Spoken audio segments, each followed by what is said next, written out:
नमस्कार, आप देख रहे हैं न्यूज 18 राजस्थान। आपके साथ मैं हूं अभिषेक। बुलेटिन की शुरुआत बड़ी खबर से। गृह विभाग ने कोरोना को लेकर नई गाइडलाइंस जारी कर दी हैं, जिसमें 12वीं तक की शैक्षणिक गतिविधियां बंद कर दी गई हैं।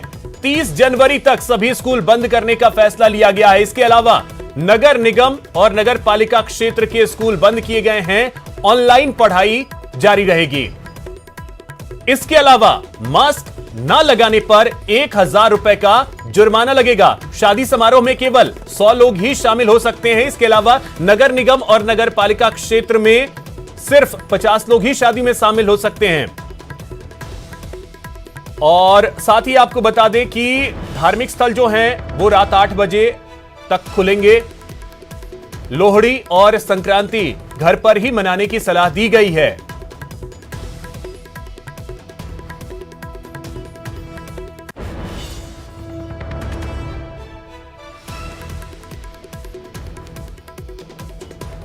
तो सहयोगी दिनेश हमारे साथ जुड़ रहे हैं और अधिक जानकारी के साथ। दिनेश, सख्तियां तो बढ़ी हैं और अब मास्क लगाने पर 1000 का जुर्माना भी लगाया गया है।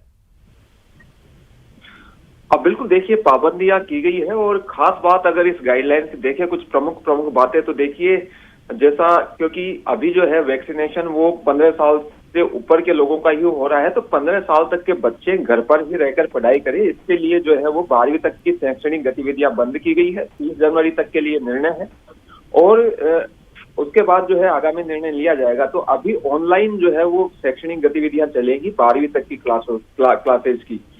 दूसरी जो महत्वपूर्ण बात है वो ये कि शादी समारोह में 100 लोग शामिल हो सकेंगे, लेकिन नगर निगम और नगर पालिका क्षेत्र में अब केवल 50 लोगों के ही शामिल होने की अनुमति है। ये भी 30 जनवरी तक के लिए निर्णय है। उसके बाद वापस इसकी समीक्षा की जाएगी।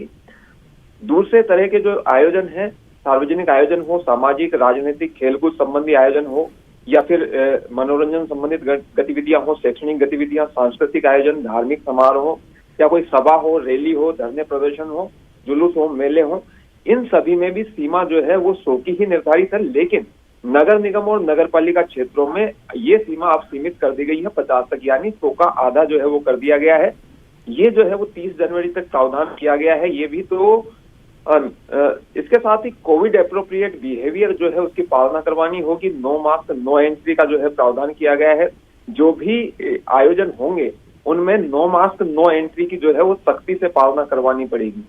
धार्मिक स्थलों के संबंध में जो प्रमुख प्रावधान किया गया है वो ये कि सुबह 5 बजे से लेकर रात 8 बजे तक ही धार्मिक स्थल खुले रहेंगे। वहां पर जो है श्रद्धालु दर्शनार्थी अगर कोई दर्शन करना चाहते हैं तो उनके लिए डबल डोज वैक्सीनेशन अनिवार्य होगा।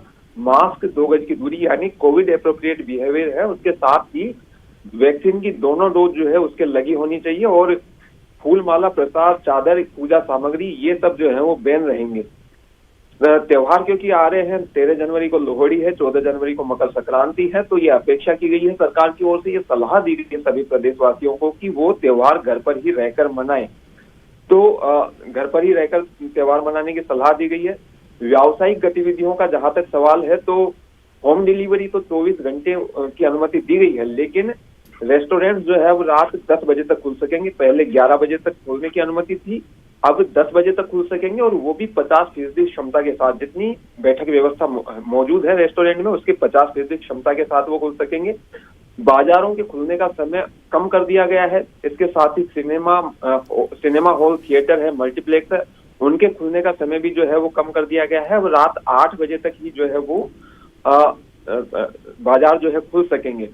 और जो थिएटर है, सिनेमा हॉल है, मल्टीप्लेक्स है, इनमें 50% क्षमता के साथ ही अलाउ किया जाएगा लोगों को। तो ये भी जो है वो प्रावधान महत्वपूर्ण है अगर देखा जाए तो। आर्थिक इसके साथ ही सबसे महत्वपूर्ण जो है व्यावसायिक गतिविधियों को लेकर भी और प्रदेशवासियों को लेकर भी वो ये कि नाइट कर्फ्यू जो है वो वापस लागू कर दिया, माफ कीजिए, वीकेंड कर्फ्यू जो है वो वापस लागू कर दिया गया है। हर शनिवार रात 11 बजे से लेकर सोमवार सुबह 5 बजे तक जो है वो नाइट वीकेंड कर्फ्यू जो है वो रहेगा। यानी रविवार का दिन जो है वो लोग अपने घरों से बाहर नहीं निकल सकेंगे। केवल आवश्यक सेवाएं जो है उन्हें छूट मिलेगी, बाकी जो है लोगों को वीकेंड पे अपने घर पर ही रहना पड़ेगा। इसके साथ ही नाइट कर्फ्यू जो है वो लगातार जारी रखा गया है। रात 11 बजे से लेकर सुबह 5 बजे तक नाइट कर्फ्यू जो है वो लगातार जारी रहेगा। आर्थिक और पर्यटन गतिविधियों के संबंध में भी कुछ प्रावधान किए गए हैं। उसमें ये कहा गया है कि पर्यटन और फिल्म शूटिंग से संबंधित गतिविधियां अगर की जाती हैं तो आइसोलेशन जोन के आधार पर उसे अलाउ किया जा सकेगा। और आइसोलेशन जोन किस तरह का होगा इसके भी कुछ प्रावधान इसमें निर्धारित कर दिए गए हैं कि क्या क्या जो है प्रावधान उसके लिए किए गए हैं। स्वायत्त शासन विभाग द्वारा जन जागरूकता अभियान चलाया जाएगा लोगों को वैक्सीनेशन के लिए जागरूक करने के लिए। चलिए बिल्कुल, तो गाइडलाइंस अब जारी कर दी गई हैं और इसमें कुछ पाबंदियां जो हैं अब धीरे धीरे सख्ती का रूप ले रही हैं। बहुत शुक्रिया आपका दिनेश तमाम जानकारी के लिए।